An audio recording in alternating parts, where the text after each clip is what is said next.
송구영신이라고 하는 단어를 여러분 잘 아시죠? 사전적인 의미로는 묵은 해를 보내고 새해를 맞이한다, 이런 뜻입니다. 우리 성도들에게도 송구영신은 반드시 필요합니다. 그래서 지난 해를 송구하고 이제 새해를 승리하기 위해서 우리에게 이정표로 제시해주는 말씀을 소개하면서 함께 은혜를 나누고자 합니다. 빌립보서 2장 13절에서 14절입니다. 너희 안에 행하시는 이는 하나님이시니 자기의 기쁘신 뜻을 위하여 너희에게 소원을 두고 행하게 하시나니 모든 일에 원망과 시비가 없이 하라, 이런 말씀입니다. 우리가 새해 출발선에서 반드시 장착해야 될 무기가 소원이라는 것입니다. 소원이란 무언가를 바라고 원한다는 그런 뜻이지 않습니까? 그러나 빌립보에서 말씀하시는 이 소원은 육신의 필요를 원해서 소원하는 것과는 전혀 다른 말씀인 것입니다. 그래서 구체적으로 우리가 어떠한 소원을 가지고 있어야 되는지, 또 하나님이 주시는 소원은 어떤 것인지를 알기 위해서 제가 먼저 이야기 하나를 해보겠습니다. 현대 선교의 아버지로 부르는 사람이 있습니다. 바로 윌리엄 캐리입니다. 이 사람은 1761년에 영국의 작은 마을 폴로프스프리에서 태어났습니다. 가난한 가정에서 태어난 그는 정식 학교 교육을 받지 못한 채 10대의 나이에 구두 수선공이 됩니다. 한마디로 캐리의 어린 시절 여러 환경을 살펴볼 때 우리는 그에게서 그가 장래에 어떤 세계적인 명성을 얻을 수 있을 것이라고 하는 기대를 할 수 없는 그런 형편이었습니다. 그의 일생은 하나님께서 한 사람의 크리스찬이 믿음과 성실함으로 충성된 삶의 태도를 통해서 하나님이 어떻게 그 인생을 이끌어 가시는지, 그리고 그 한 사람에게 소원을 주시고 그 소원을 통해서 어떤 일을 이 땅에 이루셨는지를 보여주는 하나의 중요한 샘플이 될 수 있습니다. 17살 무렵에 어느 주일 예배 때 그 교회 목사님 설교 중에 인용되었던 위대한 복음 전도자들의 이야기는 이 소년의 마음을 송두리째 흔들어 놓습니다. 그때부터 캐리의 가슴에는 해외 선교에 대한 비전으로 꽉 차올랐습니다. 그는 구두수선공으로 일하면서도 이 땅에 복음이 전해지지 않은 어두운 곳에 그리스도의 밝은 빛을 전해주고 싶은 강한 열망을 느끼게 됐다는 것입니다. 바로 이것이 우리 안에서 행하시는 이는 하나님이시니 바로 그 하나님께서 우리 안에다가 주시는 소원이에요.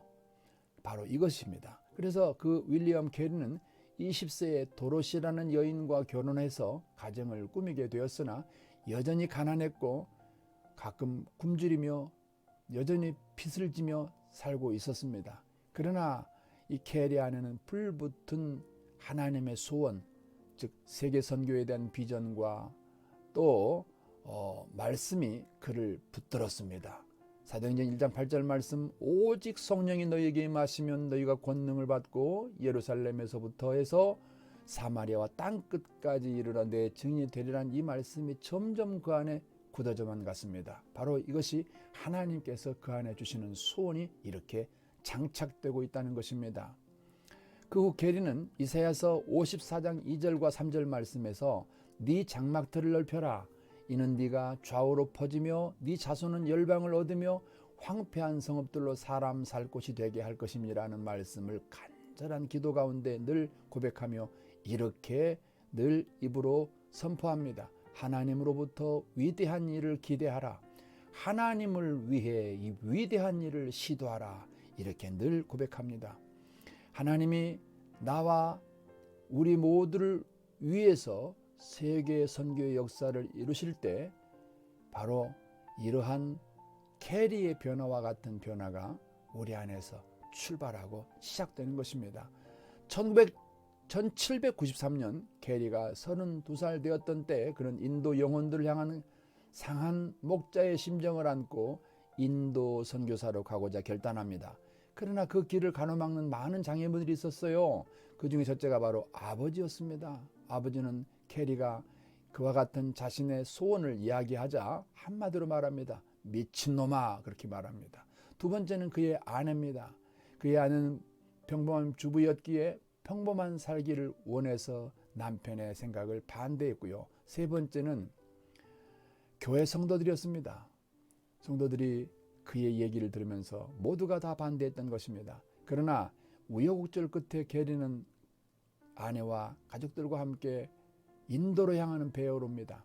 그러니까 그들이 아프리카 희망봉을 돌아서 격렬한 폭풍을 뚫고 5개월 만에 인도 땅에 도착했을 때 캐리 눈에 비친 인도는 가난에 찌들리고 카스트 제도로 인해 자멸해가는 절망과 죽음의 나라를 보았습니다. 사티라는 제도에 따라서 남편이 죽으면 살아있는 그의 아내가 함께 불에 던져져 태워집니다.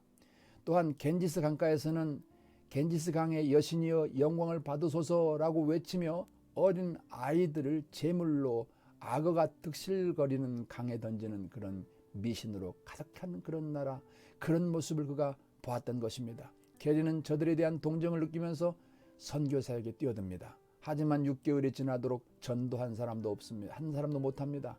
재정은 바닥이 났습니다. 거기에 가족들이 이질과 영양실조에 걸렸습니다. 게리의 가족들은 캘커타 외곽에 말라리아가 만연하는 습지에 살았습니다. 인도에 도착한 지 1년 만에 5살 된 그의 아들이 이질로 죽습니다. 그 후유증으로 캐리의 아내는 마음의 상처를 크게 받고 견뎌내질 못하고 우울증으로 앓기 시작합니다. 인도에 도착한 캐리는 그렇게 7년 동안 죽음과 싸움을 복음을 전합니다. 하지만 7년 동안이 지나도 단 한 명의 개종자도 얻지 못합니다. 하지만 충성되고 신실했던 윌리엄 게리는 그 가슴에 심겨진 하나님의 소원을 뒤로 물리칠 수가 없었습니다. 그러나 그가 계속적으로 복음을 줄기차게 전하자 1803년까지 25명의 세례받은 회심자가 생겨났고 그 후 18년간 600명의 세례를 받고 그 이후에 수천 명이 그들의 예배에 참석을 하는 역사가 일어납니다. 이 캐리는 선교를 위해서 현지 언어로 성경을 번역하는 작업에 힘을 기울였고요. 인도의 선교사들의 도움을 받아 인도의 주요 언어로 신구약 성경을 완역합니다. 한 번은 캐리가 성경을 다 번역한 후에 출판을 위해서 영국에서 인쇄기를 도입하고 기술자들을 불러 조판을 완성합니다. 그런데 출판 직전 캐리가 지방 순회 전도를 나간 사이에 불이 나서 인쇄기와 원고가 몽땅 다 불타버립니다. 또 두 번의 문법책과 다국어 사전 등 수년간의 노고가 한순간에 잿더미로 변해버렸습니다. 망연한 자실을 하지 않을 수 없는 상황이 아니겠습니까? 그러나 캐리는 낭망하지 않고 잿더미 위에서 무릎을 꿇고 감사 기도를 드립니다. 그가 쓴 글에 이런 내용이 있다고 합니다. 잃어버린 것들이 굉장히 많습니다. 그러나 똑같은 길을 2번 가는 것이 비록 고통스럽기는 하지만 처음보다 훨씬 더 충실한 결과를 낳아 더 유익이 될 것으로 확신하고 있습니다. 우리는 벌써 다시 시작했습니다. 이런 기록이 있다는 것입니다. 한편 캐리의 부인 도로시는 아들이 죽고 난 이후에 심한 우울증과 정신병으로 앓다가 마침내 1807년에 인도에서 죽게 됩니다. 하나님께서는 캐리의 자녀들을 아버지 캐리의 동역자로 세워주셔서 자식들이 아버지의 사역에 큰 협력자들이 되게 됩니다. 이 윌리엄 캐리가 32살의 나이로 처음 인도에 왔을 때 그는 열정과 성실 외에는 제대로 준비된 것이 없는 시골뜨기에 불과했습니다. 그는 정상적인 교육을 받은 선교사가 아니었습니다. 하지만 40년이 지나고 나서 그는 자신의 생애를 바쳤던 나라 인도의 가장 좋은 친구가 되었고요. 그는 인도의 교사로, 언어학자로, 사회개혁자로, 선교사로 일하면서 인도의 소외당한 영혼들과 상한 심령을 치유해 나갔으며 그들에게 진정한 하나님의 복을 전하기를 원했던 것입니다. 그들을 위해 자신의 모든 걸 바쳤고 그들의 갈급함을 말씀으로 채웠으며 그들의 삶의 꿈을 하늘에 두게 했던 것입니다. 무엇보다 그 자신이 인도에서 하늘에 썩어지는 밀알이 되어서 수많은 열매를 맺게 되었고 그를 일컬어 후대의 교회에서는 선교의 아버지로, 현대 선교의 아버지로 일컫게 된 것입니다. 여러분, 그가 평생 일기를 썼는데 어느 날 그의 일기에 이런 기록도 있다고 합니다. 하루 종일 뛰고 나서 피곤한 몸을 이끌고 저벅저벅 집으로 돌아올 때쯤 되면 좀 더 나은 내일이 있기를 기도했다. 우리는 지금의 상태에 머물러 있을 수가 없기 때문이다.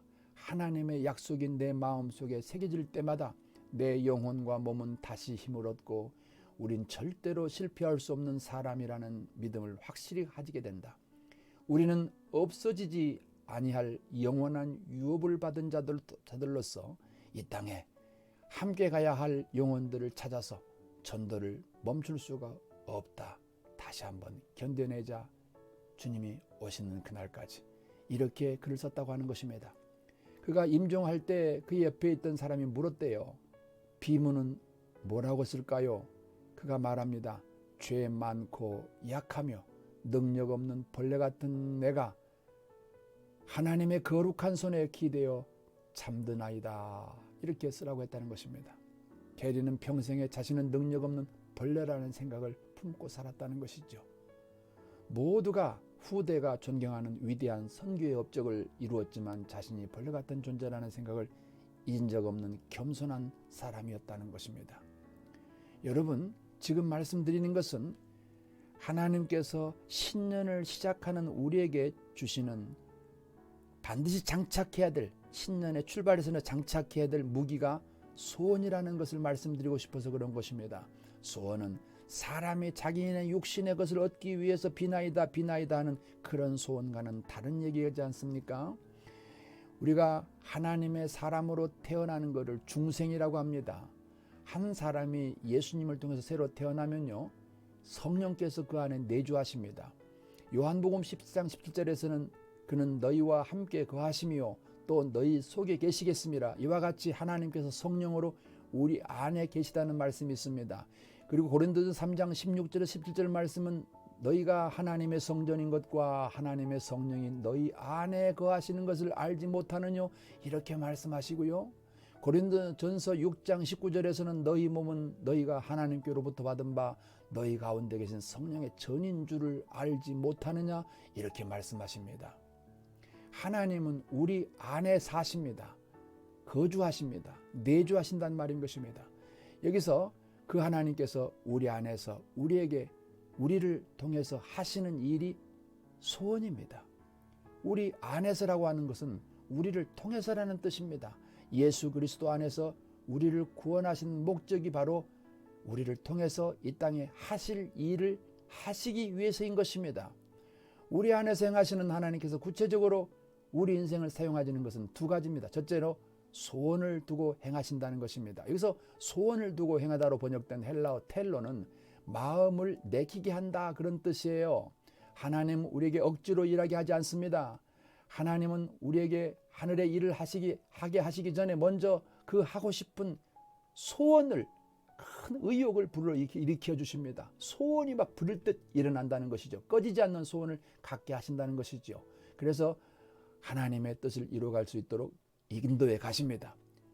우리에게 소원을 두고 행하시는 하나님의 지시하심에 민감하게 반응하려면요, 영적인 감각이 묻어지지 않도록 항상 깨어 있어야 됩니다. 어떻게 하면 됩니까? 늘 기도의 삶을 살아야 되고 말씀을 가까이 해야 된다는 것입니다.